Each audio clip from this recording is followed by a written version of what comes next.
Assalamualaikum warahmatullahi wabarakatuh. Kami dari kelompok 6 dengan anggota yang pertama ada Megi Lestari NIM K771946, lalu Stadi Fajarwati NIM K771965, lalu ada Setiawati dengan NIM K771971, kemudian Sukma Ayu Pratiwi dengan NIM K771974, kemudian Tiffany Aprilia dengan NIM K771977, dan yang terakhir Yulike Indra Handayani dengan NIM K771982. Dan di sini kami akan menyampaikan cara penyusunan RPP atau rencana pelaksanaan pembelajaran. Nadiem Makarim sebagai Menteri Pendidikan dan Kebudayaan mengeluarkan kebijakan pendidikan Merdeka Belajar. Kebijakan tersebut memuat 4 poin penting. Yang pertama, USBN diganti ujian atau asesmen. Yang kedua, 2021 UN diganti. Yang ketiga, RPP dipersingkat. Dan yang keempat, zonasi PPDB lebih fleksibel. Pada kebijakan pendidikan sebelumnya, guru diarahkan mengikuti RPP yang kaku. Kebijakan Merdeka Belajar memungkinkan guru secara bebas merancang, menggunakan, dan mengembangkan format RPP sesuai dengan kebutuhan di kelas. Penyederhanaan RPP ini dapat meringankan beban administrasi guru. RPP yang sebelumnya terdiri dari belasan komponen, kini disederhanakan menjadi 3 komponen inti yang dapat dibuat hanya dalam 1 halaman. RPP dibuat dengan mengacu pada Surat Edaran Nomor 14 Tahun 2019 tentang penyederhanaan rencana pelaksanaan pembelajaran, yaitu penyusunan rencana pelaksanaan pembelajaran dilakukan dengan prinsip efisien, efektif, dan berorientasi pada murid. Yang kedua, bahwa dari 13 komponen RPP yang telah diatur dalam Peraturan Menteri Pendidikan dan Kebudayaan Nomor 22 Tahun 2016, yang menjadi komponen inti adalah tujuan pembelajaran, langkah-langkah pembelajaran, dan penilaian pembelajaran yang wajib dilaksanakan oleh guru, sedangkan komponen yang lain bersifat pelengkap. Adapun RPP yang telah dibuat tetap dapat digunakan dan dapat pula disesuaikan dengan kebutuhan. Sehingga RPP dapat disusun dengan komponen sebagai berikut. Yang pertama ada judul, lalu satuan pendidikan, kelas atau semester, tema, subtema, dan pembelajaran dibuat dengan sesuai rencana.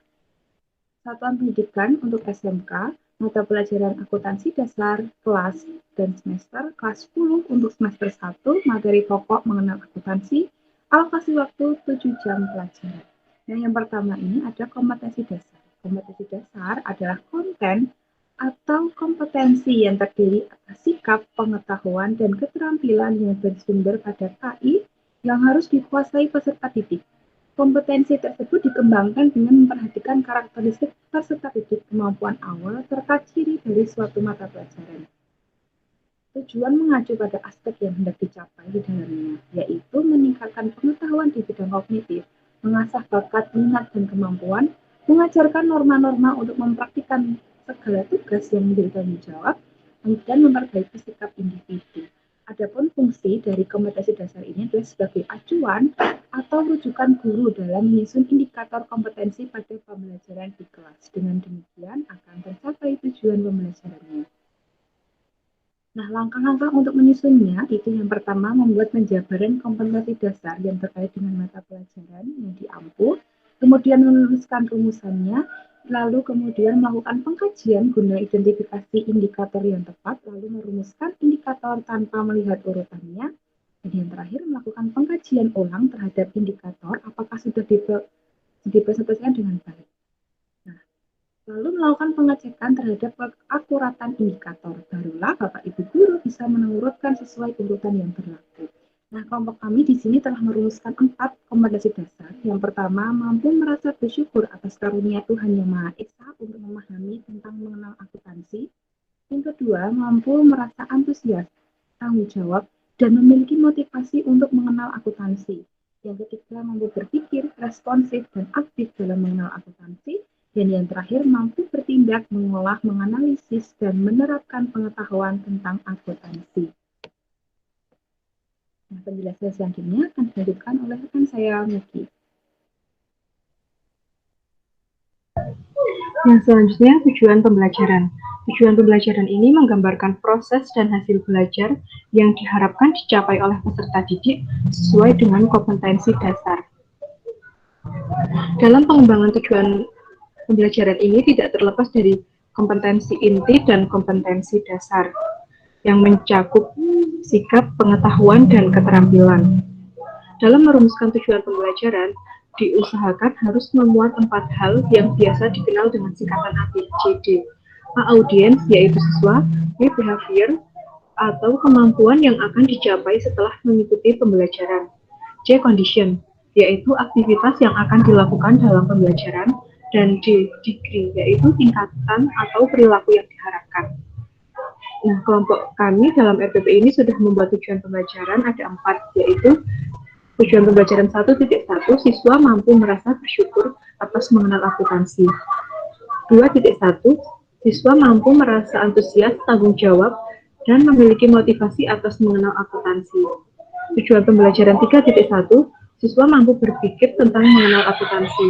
Dan tujuan pembelajaran 4.1, siswa mampu bertindak tentang mengenal akuntansi. Yang selanjutnya, indikator pencapaian kompetensi. Indikator pencapaian kompetensi adalah perilaku yang dapat diukur dan atau diobservasi untuk menentukan ketercapaian kompetensi dasar tertentu yang menjadi acuan penilaian mata pelajaran.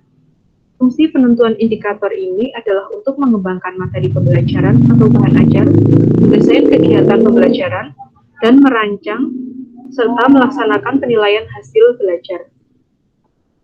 Dalam mengembangkan indikator, perlu mempertimbangkan beberapa hal.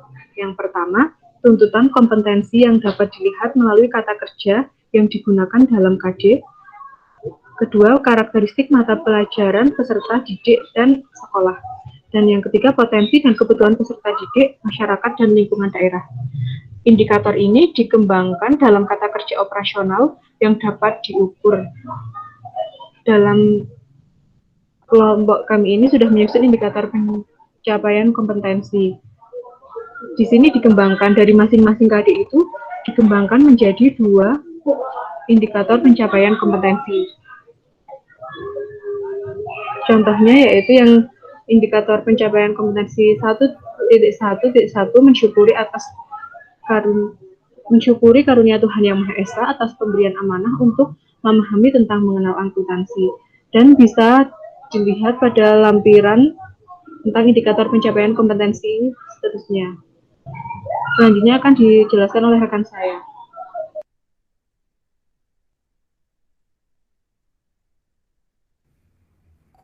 Baik, untuk selanjutnya yaitu materi pembelajaran.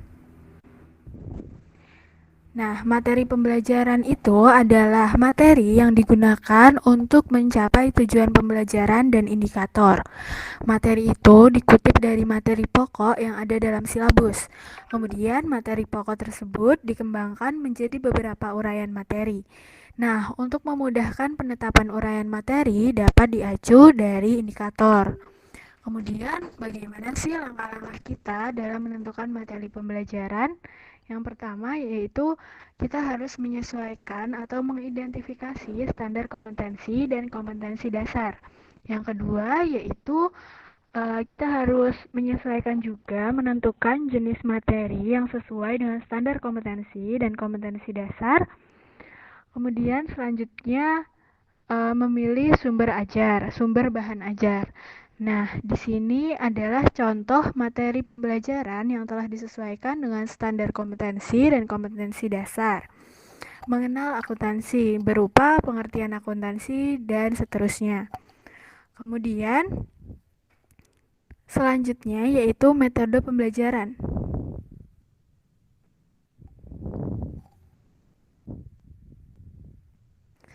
Untuk metode pembelajaran sendiri itu adalah model atau pendekatan pembelajaran yang bergantung pada karakteristik pendekatan dan atau strategi yang dipilih. Nah, dalam menentukan metode pembelajaran ini ada hal-hal yang harus kita perhatikan. Yang pertama yaitu kita harus menentukan karakter materi pembelajaran. Setiap mata pelajaran itu sendiri kan memiliki karakter yang beda-beda. Nah, contohnya seperti matematika, itu pastikan harus menggunakan metode pembelajaran yang berbeda dengan materi pelajaran sejarah karena kan memiliki karakter yang berbeda.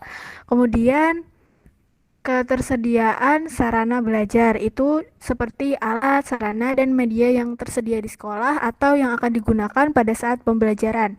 Kemudian ada kemampuan dasar siswa. Dan selanjutnya kita juga harus memperhatikan alokasi waktu pembelajaran. Nah, untuk metode pembelajaran sendiri itu contohnya ada metode ceramah, diskusi, tanya jawab, eksperimen, demonstrasi, pemberian tugas, resitasi, dan selain sebagainya. Kemudian untuk kelompok kami itu contohnya metode pembelajaran yang digunakan untuk materi akuntansi dasar yaitu ada metode ceramah. Jadi untuk akuntansi ini sendiri, guru harus menjelaskan dulu secara singkat materi untuk mengenal akuntansi dasar itu seperti apa, kemudian cara-caranya seperti apa. Kemudian selanjutnya yaitu tanya jawab. Guru memberikan beberapa pertanyaan terkait dengan apa yang sudah dijelaskan guru tadi. Kemudian ada diskusi. Nah, dalam diskusi ini itu memungkinkan siswa untuk mengemukakan pendapatnya dan untuk lebih aktif dalam pembelajaran. Kemudian yang terakhir ada penugasan. Dan untuk selanjutnya akan dijelaskan oleh rekan saya Sukma Ayu Pratiwi. Silakan Sukma.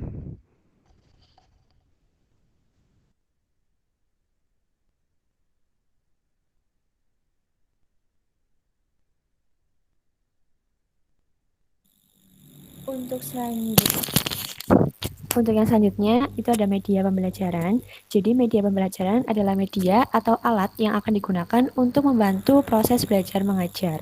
Media pembelajaran ini bisa dipilih dalam bentuk audio, visual, maupun audiovisual. Itu bergantung pada kebutuhan pembelajarannya dan bergantung pada tujuan pembelajaran tersebut. Kemudian untuk dalam RPP ini, kami menggunakan media pembelajaran berupa modul belajar akuntansi, kemudian buku catatan, dan PowerPoint. Seperti ini.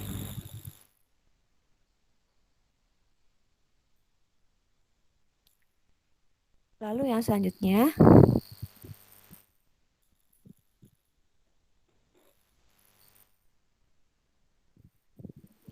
sumber belajar. Untuk pemilihan sumber belajar ini mengacu pada perumusan yang ada dalam silabus yang dikembangkan. Sumber belajar ini mencangkup sumber, rujukan, lingkungan, media, narasumber, alat, dan bahan. Sumber belajar ini dituliskan secara lebih operasional dan bisa lebih dinyatakan bahan dan bisa langsung dinyatakan bahan ajar apa yang digunakan. Misalnya, sumber belajar yang dalam silabus itu dituliskan buku referensinya. Nah, dalam RPP itu harus dituliskan judul buku yang digunakan itu apa. Dan dalam RPP ini, buku yang digunakan sebagai sumber belajar itu berjudul Buku Paket Akuntansi karya Toto Sucipto dari penerbit Yudhistira. Untuk yang selanjutnya akan dijelaskan oleh rekan saya, Yuli. Selanjutnya yaitu langkah-langkah pembelajaran. Untuk mencapai suatu kompetensi dasar, harus dicantumkan langkah-langkah kegiatan setiap pertemuan. Pada dasarnya, langkah-langkah kegiatan memuat unsur kegiatan seperti pendahuluan atau pembuka, kegiatan inti, dan kegiatan penutup.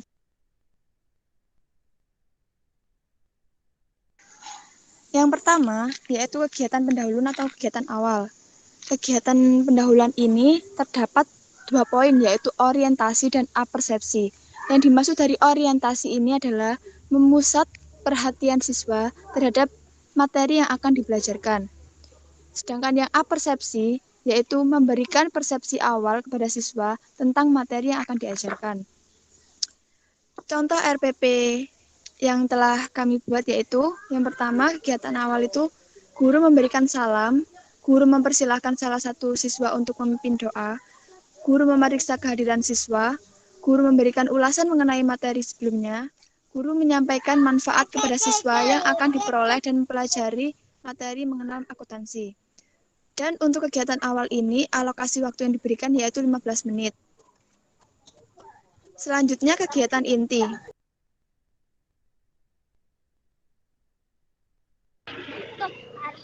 Kegiatan inti ini berisi langkah-langkah sistematis yang akan dilalui siswa untuk dapat mengkonstruksi ilmu sesuai dengan skemata masing-masing. Langkah-langkah tersebut disusun sedemikian rupa agar siswa dapat menunjukkan perubahan perilaku sebagaimana dituangkan pada tujuan pembelajaran dan indikator. Nah, untuk memudahkan, sebaiknya kegiatan inti ini dilengkapi dengan lembar kerja siswa atau LKS. Contoh dari kegiatan inti ini, poin yang pertama yaitu mengamati.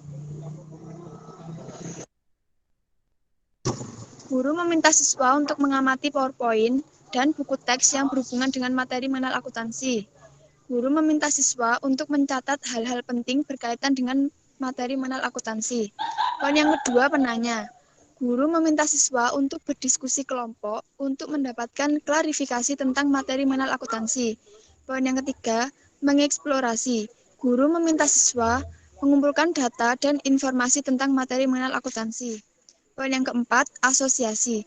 Guru meminta siswa menguraikan kembali informasi yang diperoleh tentang mengenal akuntansi dan dalam kelompok. Guru meminta siswa menyimpulkan dari keseluruhan materi. Poin yang kelima, komunikasi.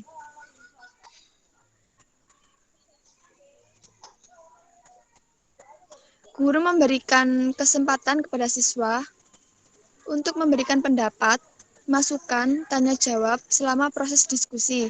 Guru meminta siswa untuk menjelaskan atau mempresentasikan hasil diskusi kelompok mengenai materi mengenal akuntansi, dan alokasi yang diberikan untuk kegiatan inti yaitu 60 menit. Yang terakhir adalah kegiatan penutup. Kegiatan penutup ini digunakan untuk mengarahkan siswa untuk membuat rangkuman atau simpulan, untuk memeriksa hasil belajar siswa, dan memberikan arahan tindak lanjut.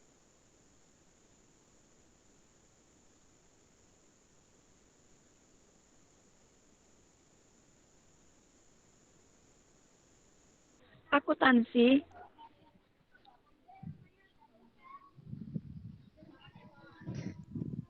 untuk mengevaluasi sejauh mana siswa menerima materi atau post-test, guru merencanakan tindak lanjut pembelajaran untuk pertemuan selanjutnya, dan terakhir guru mengucapkan salam penutup.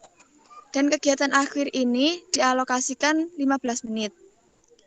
Langkah-langkah pembelajaran dimungkinkan disusun dalam bentuk seluruh rangkaian kegiatan sesuai dengan karakteristik model pembelajaran yang dipilih, menggunakan urutan sintaks sesuai dengan modelnya. Oleh karena itu, kegiatan pendahuluan atau pembuka, kegiatan inti, dan kegiatan penutup tidak harus ada dalam setiap pertemuan.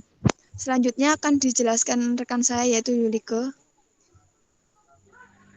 Yang selanjutnya yaitu penilaian. Pada penilaian ini ada 3, yaitu penilaian pengetahuan, penilaian keterampilan, dan penilaian sikap. Pada penilaian itu dijabarkan lagi atas ada teknik penilaian, bentuk instrumen, dan kisi-kisi yang akan dimasukkan dalam penilaian. Sebagai contoh, pada kelompok kami pada penilaian pengetahuan, kami menggunakan teknik penilaian tes tertulis. Bentuk instrumennya soal tes tertulis, kisi-kisinya sama seperti materi pembelajaran yang tadi sudah dijelaskan. Lalu untuk penilaian keterampilan, kami menggunakan teknik penilaian unjuk kerja dan melakukan diskusi kelompok. Bentuk instrumennya yaitu soal diskusi kelompok. Dengan kisi-kisi kami mengambil kisi-kisi peran akuntansi dalam kehidupan sehari-hari. Lalu yang selanjutnya yaitu penilaian sikap. Penilaian sikap kami membedakan ada 2, yaitu sikap spiritual dan sikap sosial. Pada penilaian sikap spiritual maupun sosial, kami menggunakan teknik penilaian observasi dan bentuk instrumen checklist. Lalu untuk kisi-kisi pada sikap spiritual, yaitu kami yang pertama, berdoa sebelum dan sesudah melakukan sesuatu. Yang kedua, mengucapkan rasa syukur atas karunia Tuhan. Yang ketiga, memberi salam sebelum dan sesudah menyampaikan pendapat atau presentasi. Yang keempat, mengungkapkan kekaguman secara lisan maupun tulisan terhadap Tuhan saat melihat kebesaran Tuhan. Lalu yang selanjutnya yaitu kisi-kisi pada sikap sosial. Yaitu yang pertama ada motivasi, yang kedua ada rasa ingin tahu, yang ketiga tanggung jawab, yang keempat jujur, yang kelima peduli, yang keenam santun, yang ketujuh percaya diri, dan yang kedelapan disiplin. Lalu yang selanjutnya, ini soal pengetahuan untuk menilai pada penilaian pengetahuan. Pada penilaian pengetahuan, kami menggunakan soal pilihan ganda.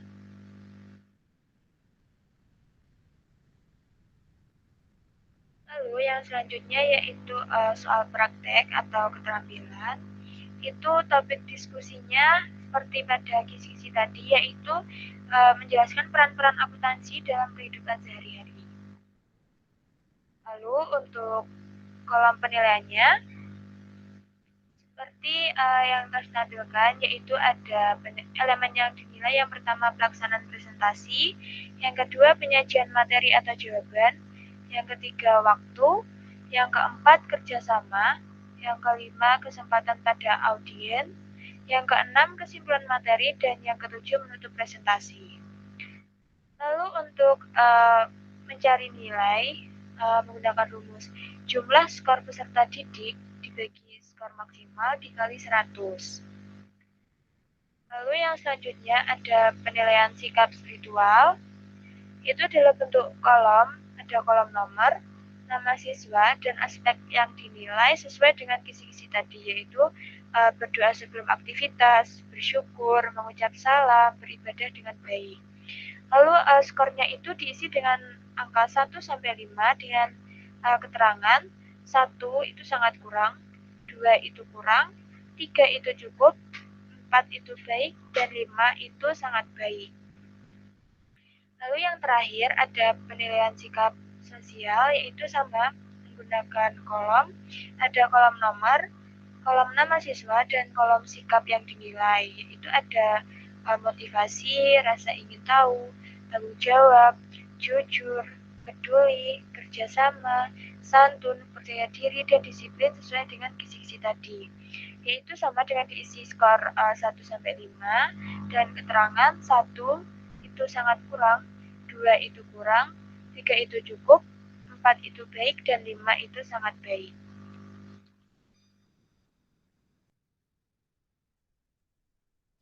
Sekian penyajian tahap penyusunan rencana pelaksanaan pembelajaran dari kelompok 6. Terima kasih. Wassalamualaikum warahmatullahi wabarakatuh.